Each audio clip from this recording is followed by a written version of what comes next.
Hello friends, welcome to unbeaten test. મિત્રો, unbeaten ટેસ્ટમાં આજે બની રહ્યું છે ઉપમાનું પ્રીમિક્સ. હોસ્ટેલમાં રહેતા વિદ્યાર્થીઓ માટે અથવા તો ઘરથી દૂર રહીને નોકરી કરતા જેન્ટ્સ માટે આ પ્રીમિક્સ વરદાન જેવું લાગે છે. ઘરની વસ્તુ ખાવાની જ્યારે ખૂબ ઈચ્છા થતી હોય ત્યારે આવું પ્રીમિક્સ બનાવીને આપ્યું હોય તો બહુ ઉપયોગી બને છે. તો ચાલો આપણે શરૂ કરીએ. અહીં મેં બેઝિક તૈયારીઓ કરી લીધી છે. તૈયારીમાં મેં અહીં અડદની દાળ લીધી છે, દાળિયા લીધા છે, સિંગદાણા, આ લીંબુના ફૂલ છે એને ખૂબ ઝીણા વાટી કાઢ્યા છે, લીમડો છે, મીઠું છે અને દળેલી ખાંડ છે. જો ખાંડ ન વાપરવી હોય તો સ્કીપ કરી શકો. આદુ મરચાંની પેસ્ટ લીધી છે. મરચાંના અને આદુના ઝીણા ટુકડા પણ તમે લઈ શકો. અહીં મેં સૂજી લીધો છે. આ ઝીણો સૂજી છે, તમે મોટો પણ લઈ શકો. હવે અહીં એક નાના કાંદાના મેં આ પ્રમાણેના ટુકડા કરી અને એના બધા પડ છૂટા કરી લીધા છે અને એને તવી ઉપર હું થોડું શેકી લઉં છું. શેકવાના કારણે એમાંથી 50% જેટલું મોઇશ્ચર ઉડી જશે.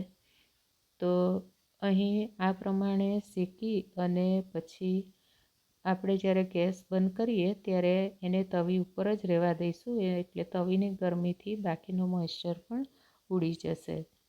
તો અહીં મેં હવે ગેસ બંધ કરી દીધો છે અને એને સાઈડ પર મૂકી દઈશું. હવે એક તાવડીમાં મેં એક વાડકી સૂજી લીધો છે. નાનો સૂજી છે આ, તમે મોટો પણ વાપરી શકો. બંનેના ટેસ્ટમાં કોઈ ફરક આવતો નથી, સાઈઝ નાની મોટી રહે છે. મોટો હોય તો થોડું વધારે દાણેદાર આપણો ઉપમા બનશે. અહીં આપણે એને સતત હલાવતા રહીશું અને એનો થોડો કલર બદલાઈ જાય ત્યાં સુધી આપણે એને શેકતા રહીશું. મીડિયમ ટુ હાઈ ફ્લેમ ઉપર આપણે એને શેકી લઈશું.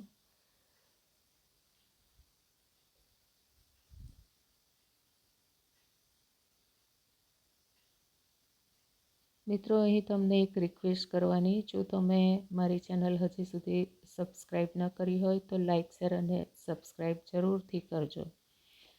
મિત્રો, આ જે કાંદા આપણે તવી ઉપર રાખ્યા હતા એમાંથી 50% જેટલું મોઇશ્ચર ઉડી ગયું છે, તમે જોઈ શકો છો. હવે આપણે સૂજી પણ બીજી બાજુ લગભગ શેકાઈ જવા આવ્યો છે, તમે જોઈ શકો છો. થોડો થોડો ગુલાબી અંદર શેડ દેખાય છે. તો આપણો સૂજી તૈયાર થઈ ગયો છે. એને એક ડીશમાં કાઢી અને ઠંડો થવા માટે અલગથી મૂકી દઈએ છીએ. અત્યારે હું માત્ર આ રેસીપી શેર કરવા માટે બનાવી રહી છું, એટલે હું થોડા પ્રમાણમાં અત્યારે બનાવું છું.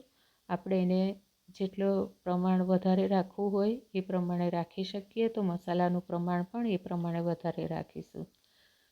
જે તાવડીમાં મેં સૂજી શેક્યો હતો તેમાં જ મેં 3 મોટા ચમચા ભરીને તેલ લીધું છે અને એમાં રાઈ અને હિંગ ઉમેરી દીધા છે. જો તમે જીરું ખાતા હોય તો જીરું પણ ઉમેરી શકાય. ઘણા લોકો ઘીમાં પણ બનાવતા હોય છે. અત્યારે મેં તેલનો ઉપયોગ કર્યો છે કારણ કે આપણે એને ફ્રીઝમાં સ્ટોર કરવાના છીએ. જો ઘી આપણે એમાં વઘારમાં લઈશું તો અંદર ફ્રીઝમાં મૂકીશું ત્યારે એના ગઠ્ઠા પડી જશે અને એ લાંબો સમય સુધી ટકશે પણ નહીં. હવે આમાં મેં સિંગદાણા ઉમેરી લીધા છે. ત્યારબાદ હવે આપણે એની અંદર જે આઈટમો ઉમેરવાના છે તેને હું નજીકથી તમને કેમેરામાં બતાવું છું. સાથે દાળિયા ઉમેર્યા છે. દરેકનો ક્રમ હું બતાવું છું એ પ્રમાણે વારાફરતી રાખવો, કારણ કે દરેકના શેકાવાનો ટાઈમ અલગ અલગ રહે છે. હવે અડદની દાળ ઉમેરી લઈએ. એને પણ આપણે 15-20 સેકન્ડ શેકી લઈશું. હવે સાથે આપણે ઉમેરી દઈશું આદુ મરચાંની પેસ્ટ, કારણ કે એમાં સૌથી વધુ મોઇશ્ચર હશે તો એને ડ્રાય થતાં આપણને ટાઈમ જોઈશે. તો અહીં મેં આદુ મરચાંની પેસ્ટનો ઉપયોગ કર્યો છે, જેથી એ ઝડપથી ડ્રાય પણ થઈ જાય. જો તમે લીલા મરચાંના ટુકડાનો ઉપયોગ કર્યો હોય તો તમારે સિંગદાણા પછી તરત જ એને નાખી દેવા,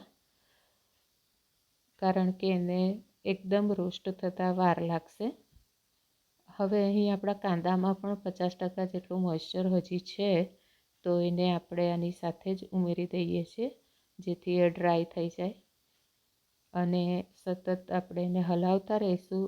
વઘારના જે પ્રોસેસ છે એને આપણે બિલકુલ મીડિયમ ફ્લેમ ઉપર જ કરવાની છે. એમાં ફૂલ ફ્લેમ બિલકુલ ચાલશે નહીં તો બધી વસ્તુ કાળી થઈ જશે, પરંતુ મોઇશ્ચર એમાં એમનું એમ જ રહી જશે અને આપણું પ્રીમિક્સ બગડી જશે. તો એને ખૂબ જ શાંતિથી, ધીરજથી આપણે લો ફ્લેમ ઉપર જ શેકીશું અને સતત હલાવતા રહીશું. મિત્રો, આ પ્રીમિક્સની રેસીપી કેવી લાગી જરૂરથી મને જણાવજો. આપણે આગળ પણ હવે દાળનું પ્રીમિક્સ બનાવવાની રેસીપી જોવાના છીએ, તો ચેનલને સબસ્ક્રાઈબ કરી લેજો અને બેલ આઇકોન પણ દબાવી દેજો, જેથી તમારા સુધી એ રેસીપી ઝડપથી પહોંચી જાય. અહીં તમે જોઈ શકો છો કે બબલ નીકળવાનું લગભગ બંધ જેવું થઈ ગયું છે. ખૂબ જ ઓછા પ્રમાણમાં બબલ નીકળે છે, એટલે કે આપણા આ વઘારમાં હવે મોઇશ્ચરનું પ્રમાણ નહિવત છે. તો આપણે લીમડાના પાન અંદર ઉમેરી લીધા છે અને એ પણ એકદમ ડ્રાય રોસ્ટ થાય ત્યાં સુધી આપણે એને હલાવતા રહીશું.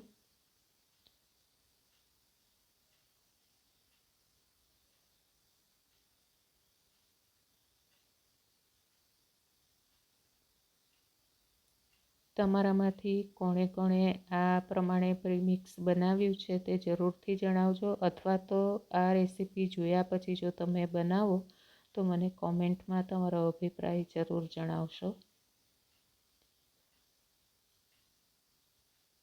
તો અહીં આપણા લીમડાના પાન લગભગ રોસ્ટ થઈ ગયા છે.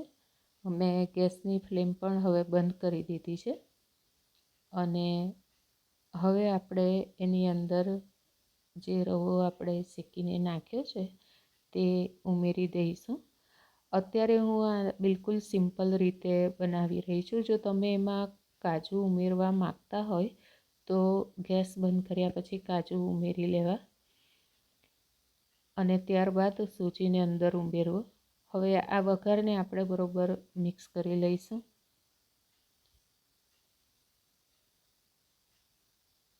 આપણી તાવડી હજી થોડી ગરમ છે, એટલે બરોબર હલાવી લેવું. હવે જે લીંબુના ફૂલ આપણે નાખ્યા હતા તેને ઉમેરી લઈશું. સાથે મીઠું ઉમેરી લઈશું.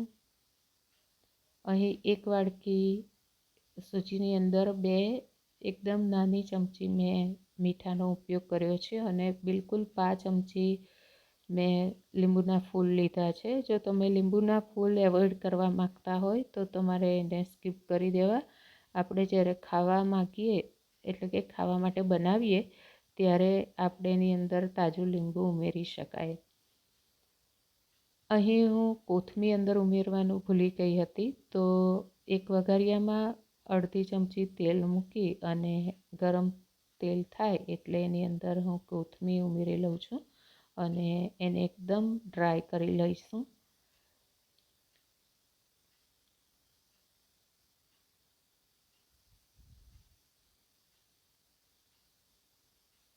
તો આ પ્રમાણે કોથમીરને મેં ડ્રાય કરી લીધી છે.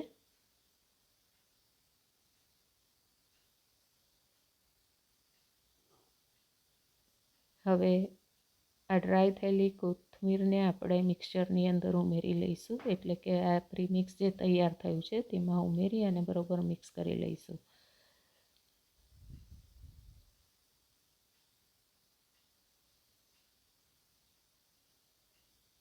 બરોબર હલાવી અને એને આપણે એરટાઈટ કન્ટેનર તમારી પાસે જે પણ અવેલેબલ હોય તેની અંદર એને ભરી દેવાનું.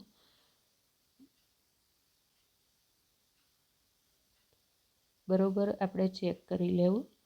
અહીં હું દળેલી ખાંડ ઉમેરું છું. જો તમે ન ખાતા હોય તો એને સ્કીપ કરી શકો, પરંતુ થોડી દળેલી ખાંડ ઉમેરીશું તો બધા જ મસાલા બેલેન્સ થઈ જશે. અહીં મારી પાસે એક એરટાઈટ ગ્લાસ છે અને આ મિક્સરને હું એની અંદર સ્ટોર કરી લઉં છું.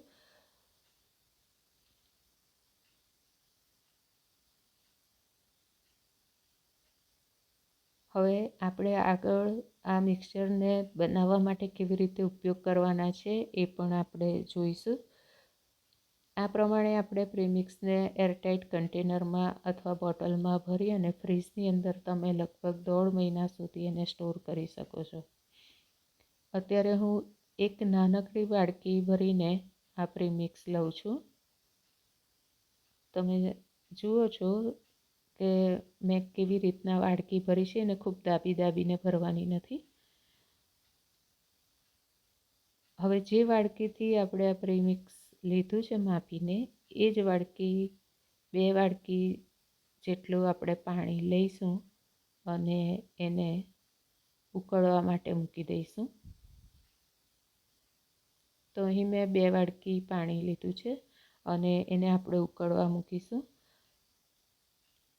જો તમે વેજીટેબલ અંદર નાખવા માગતા હોય તો આ પાણી જ્યારે ઉકળે છે એમાં થોડું પાણી વધારે ઉમેરીને 3-4 ચમચી પાણી વધારે ઉમેરી અને વટાણા, ગાજર એ પ્રમાણે વેજીટેબલ નાખી શકાય. હવે ઉકળતા પાણીને પ્રીમિક્સની અંદર આપણે મિક્સ કરીને ચમચીથી બરોબર હલાવી લેવું અને એને એરટાઇટ બંધ કરી દેવું. અંદરની ગરમી સચવાઈ રહે એ રીતનું આપણે એને બંધ કરવાનું છે. તો અહીં મારી પાસે એરટાઇટ માઇક્રોવેવનો બાઉલ છે, એની અંદર મેં બંધ કરીને મૂકી દીધું છે. 10 મિનિટ રાખ્યા પછી આપણે ખોલીશું તો આ પ્રમાણે આપણને દેખાશે. અને હવે આપણે ઉપર જે બધા સિંગદાણા અને દાળિયા તરી આવ્યા છે એને આપણે બરોબર મિક્સ કરી લઈશું. તો અહીં આપણી ઉપમા તૈયાર થઈ ગઈ છે. જો તમે લીંબુના ફૂલ અંદર પહેલેથી ન નાખ્યા હોય તો આ સમયે તમે લીંબુ એમાં ઉમેરી શકો છો. ઘીનો ટેસ્ટ ઉપમામાં સારો આવતો હોવાથી આ અત્યારે ઉપમા ગરમ છે તો મેં એની અંદર ઘી ઉમેરી લીધું છે. તમે જ્યારે પાણી મિક્સ કરો ત્યારે એની સાથે પણ જો તમે ઘી ઉમેરવા માગતા હોય તો કરી શકાય, તો એ બરોબર મિક્સ થઈ જશે. અત્યારે આ ગરમ હતું તેથી આરામથી એ મિક્સ થઈ ગયું છે. હવે આપણે એને સર્વિંગ ડિશમાં કાઢી લઈએ તો તૈયાર છે આપણો પ્રીમિક્સ ઉપમા. મિત્રો, થોડી બાબતો ખૂબ ધ્યાન રાખવા જેવી છે કે જ્યારે તમે વઘારમાં બધી આઈટમો મિક્સ કરો છો ત્યારે એને ખૂબ જ લો ફ્લેમ ઉપર એને રોસ્ટ કરવાની રહેશે.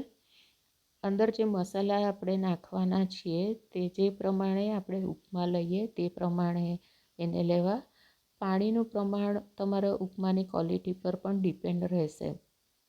મિત્રો, રેસીપી કેવી લાગી જરૂર જણાવજો અને ચેનલને લાઈક, શેર અને સબસ્ક્રાઈબ જરૂરથી કરજો. ફરી મળીશું આવી કોઈ મસ્ત વાનગી સાથે. ત્યાં સુધી ટેક કેર.